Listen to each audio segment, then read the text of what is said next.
भारत और पाकिस्तान आज़ादी के बाद से ही दोनों देश कट्टर दुश्मन रहे हैं और पाकिस्तान हमेशा भारत को रक्षा क्षेत्र में पीछे करना चाहता है, लेकिन अभी तक वह इस मंसूबे में कामयाब नहीं हो पाया है।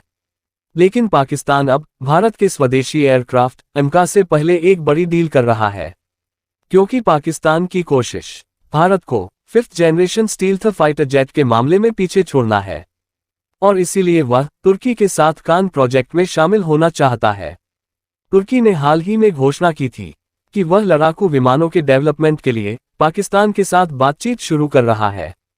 वहीं पिछले कुछ वर्षों में इंडियन डिफेंस स्टेब्लिशमेंट के ध्यान नहीं देने की वजह से स्टील्थ फाइटर जेट बनाने की कोशिश के हमारे 20 साल धुल गए हैं।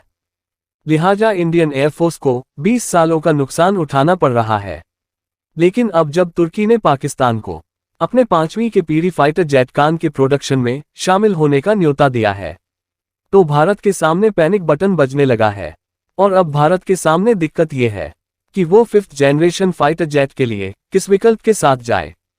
स्वदेशी लड़ाकू विमानों के अधिग्रहण में होने वाली देरी के चलते और प्रोजेक्ट के डेवलपमेंट में लगातार होने वाली देरी की वजह से ही भारतीय वायुसेना के पास पुराने लड़ाकू विमानों की घटती इकाइयां ही बची हैं।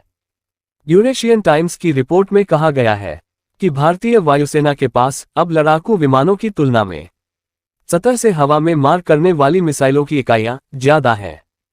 5वीं पीढ़ी के लड़ाकू विमानों के लिए भारत की ये तलाश करीब 15 साल पहले शुरू हुई थी, जब भारत ने 5वीं पीढ़ी के लड़ाकू जेट FGF-A के लिए रूस के साथ हाथ मिलाया था।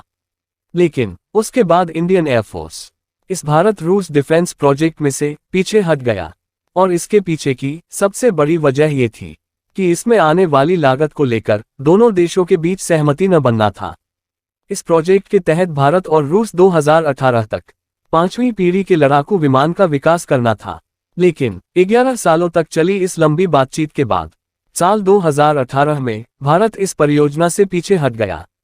इसके भारत ने 5वीं पीढ़ी के फाइटर जेट को घर में ही बनाने की तैयारी कर दी और भारत ने अपना MCA प्रोजेक्ट को शुरू कर दिया और भारत का ये फाइटर जेट एमका साल 2026 तक तैयार होने की उम्मीद है। भारत का DRDO पहले डबल इंजन वाला तेजस मार्क 2 तैयार करेगा, उसके बाद MCA का निर्माण कार्य शुरू होगा। यूरेशियन टाइम्स की एक रिपोर्ट के मुताबिक इस बात को लेकर शक है कि DRDO और HAL के पास टेक्नोलॉजी की कमी है और इसकी वजह से ही इस प्रोजेक्ट को आगे बढ़ाने के लिए मजबूर होना पड़ रहा है। ताज़ा रिपोर्ट के मुताबिक इंडियन एयरफोर्स ने ADA द्वारा तैयार की गई क्रिटिकल डिजाइन को मंजूरी दे दी है और इसके तहत GF-414 इंजन पहले 5 एमका प्रोटोटाइप को पावर देंगे।